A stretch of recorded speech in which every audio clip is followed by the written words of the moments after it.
Having previously explained to us the location of the two different souls and how they each operate, the godly soul being in one's mind primarily, the animal soul being in one's heart primarily, each one wants what they want. The Alter Rebbe in today's portion tells us as follows: don't think for a moment that each one is running its own affairs in a different location within you and they can sort of coexist and figure it out with each other. Absolutely not. There is a fierce battle and struggle going on at all times between those two souls within you.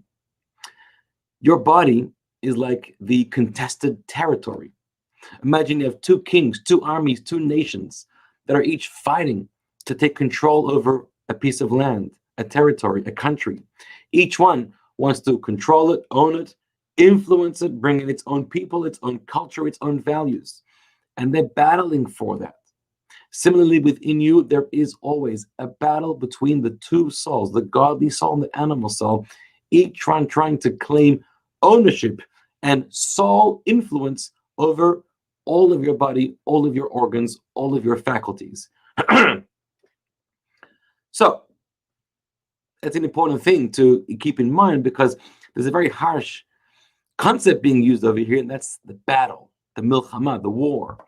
And it sounds a little harsh, but the truth is, if ever you're feeling like I'm trying to do the right thing, I'm trying to think positively, I'm trying to act positively, I'm trying to get on with my life in a very productive, healthy, holy way, but then I'm always being distracted.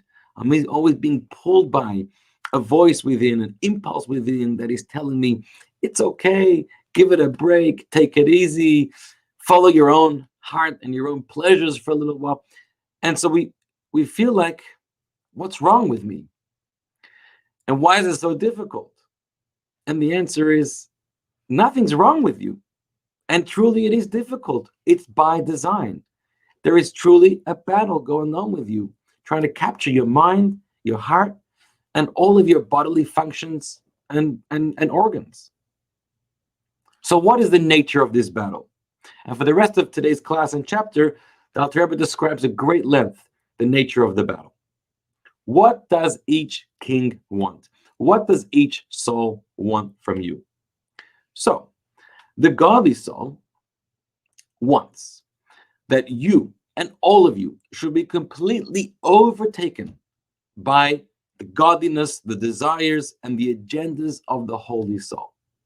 So, it wants that every organ within you should be completely obedient towards the will of the godly soul, and not just obedient, but completely surrendered.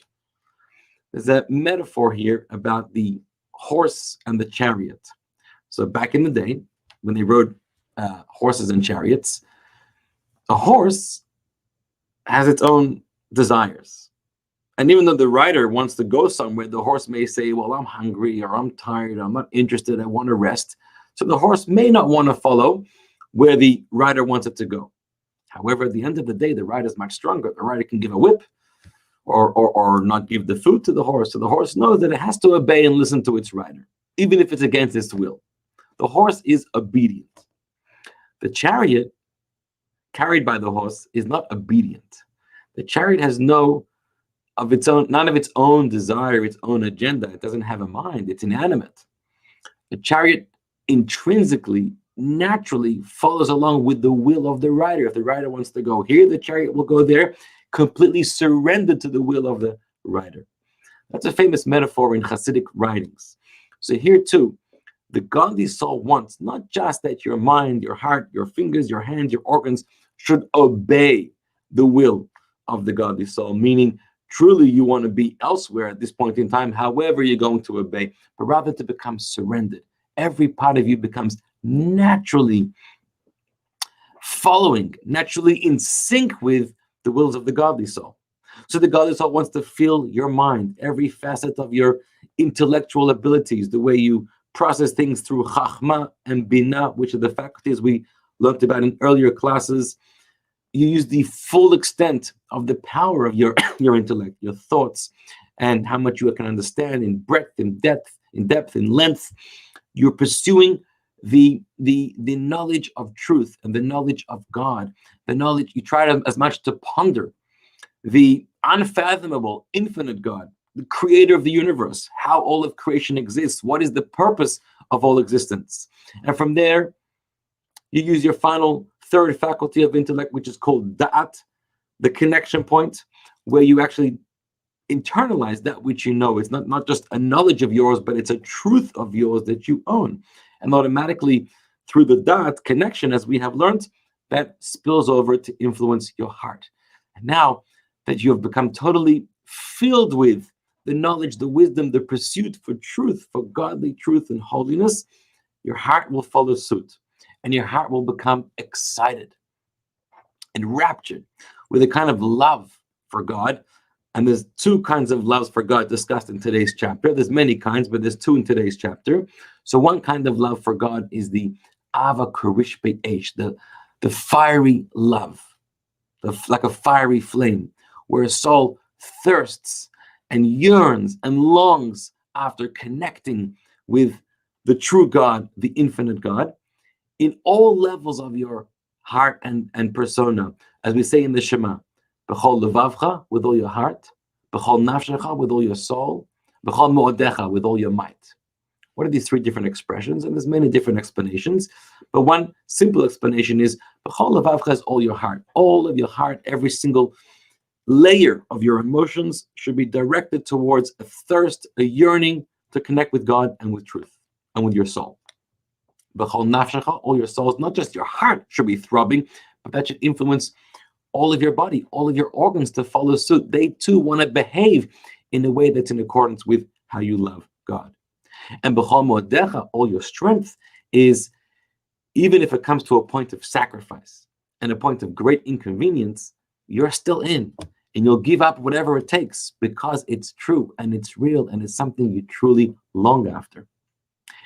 And then the Alter Rebbe says the heart should be so filled with this awesome, energetic, enthusiastic love for God that it spills over from the right side to the left side, meaning the right side is the heart of the godly soul, as we learned. It should also influence the left side, not just to fight the battle, to defeat the other king, to defeat the will, the desire, the agenda of the animal soul, but actually to influence it, to take it captive, so to speak. Because if you can utilize and harness the power of the other side, of the animal soul, it becomes all the more, the victory becomes all the more stronger. Now think about this. It's difficult, but not so difficult, to capture the animal soul within the left side of the heart. Because you don't have to teach an animal soul how to love, how to be passionate, how to lust, how to desire. It's very good at that. That's, in fact, all it wants. It pursues pleasure in life. All you have to teach it is what to love, what to desire, what to find pleasure. The animal soul within the left side of the heart naturally pursues pleasure and often unhealthy pleasure. So, for example, let's say there's a particular food item which is really unhealthy for you, filled with calories and sugars and fat. However, you like it. It's a bar of chocolate. It's a piece of cake. Who knows what? Fried chicken. You like it. So you find pleasure in that, and therefore you consume it all the time.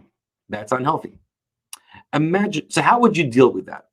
So if you try to attack that, and if you try to tell yourself and your heart how wrong you are and how you're cause for unhealthiness and distress in my life, and you're wrong, and stop it, you're fighting against the wall. It's not going to help because it is pleasurable.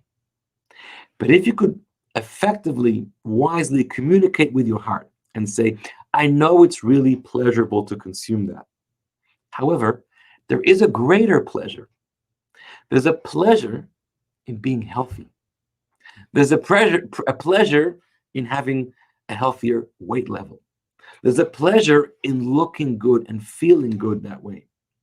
And when you can work on convincing yourself truly that even though this thing is pleasurable, but it's even more pleasurable to be healthy, that is the most effective way to go on the diet and to defeat your unhealthy cravings.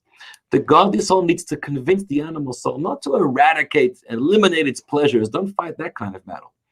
fight the battle, teach the animal soul. You're looking for pleasure. The pleasure in living a spiritually healthy life, connecting with the true source of life, is where you'll find true pleasure. That's the way to fight the battle. Now, in conclusion, and then the Alter Rebbe says the godly soul wants to not just fill your mind and your heart, but it wants to fill all your thoughts and all your words and all your behaviors. Every part of you should, every moment of your life, be instinctually, naturally wanting to gravitate and follow towards the agendas of the godly soul. We meet people all the time. Sometimes you meet somebody and there's no such thing as a casual, mundane encounter with them. In other words, even if you're having a casual conversation, they're always steering it towards some kind of activism, some kind of productive activity. They're trying to learn out a lesson. They're never relaxed. And in a sense, that is the will of the godly soul. That even in casual moments and even in off times, it's a moment. Make it meaningful. Make it productive.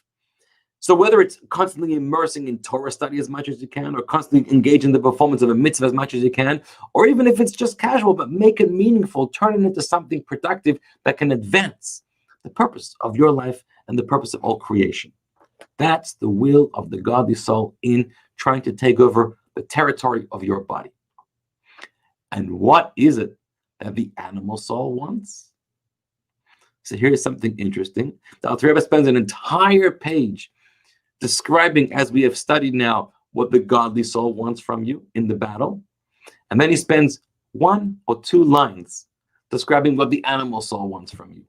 He says, all the animal soul wants from you is the exact opposite of how I've described what the godly soul wants from you. That's all he says. Without any, without elaborating on that at all. Why? Why does he do that? So there's different, Hasidim gave different explanations. It could be that the Alter Rebbe didn't know. He was never controlled by his animal soul. He was a tzaddik. He's just assuming that it's the opposite of everything he described. Or it could be, we don't need to be told what the animal soul wants because we know very well. We need to be told what the godly soul wants because that's more novel and difficult for us. Or it could be that he doesn't want to describe it at great length. It's unnecessary. It's self-understood, and let's not go there, so to speak. But it does end off with one very powerful idea, and this you have to understand. He says the truth is, the entire nature of the animal soul can be explained through a parable from the Zohar, and that's the parable of the harlot. The Zohar explains there was once a king and a queen who had an only son, and they gave their son the best of educations and the greatest, most pampered life. And as the son is growing up into a young adult, they're asking themselves, is our son truly mature? Is he going to man up? He's been cushioned his whole life. Does he have a real sense of moral strength to him? So we need to test him out. So they hire the harlot, the woman, to try to seduce him. And they tell her, you need to do a good job because we want to put him to the test. Now, it's of course our intention or our hope that he will not fall prey to your seductive powers. He will stand strong and refuse you. That's the will of the king. But they tell this woman, but don't for a moment, go easy on him, wanting him to succeed, because if you go easy on him, then there's no point, there's no value to his success. You have to give it your all of his seductive powers to try to overtake him. And we're hoping he'll be able to pass the test. That is how to explain your Yetzer Hara, your animal soul. This is a transformational change of thinking. When we're distracted, when we're trying to do what's right, and there's always another voice coming to pull us down, schlep us back into the mud, so to speak, and give us unhealthy thoughts and unhealthy emotions and distractions and all kinds of toxic ideas where we're trying to behave wholly and be positive and be productive. And then there's this sense of laziness and complacency and apathy and disinterest and foreign unhealthy desires and cravings. They always distract us. And this is the battleground. And we could kvetch and complain. And we could say, why? But here's the answer. This animal soul within you is not a foreign agent working against you and against God. And like, it's not truly an enemy. It's actually an agent of God, hired by God. Like this harlot was hired by the king. God sends you this challenge, sends you this Yetzer Hara, and he instructs it and gives it the task of pulling out all of its seductive forces to really give you a tough time.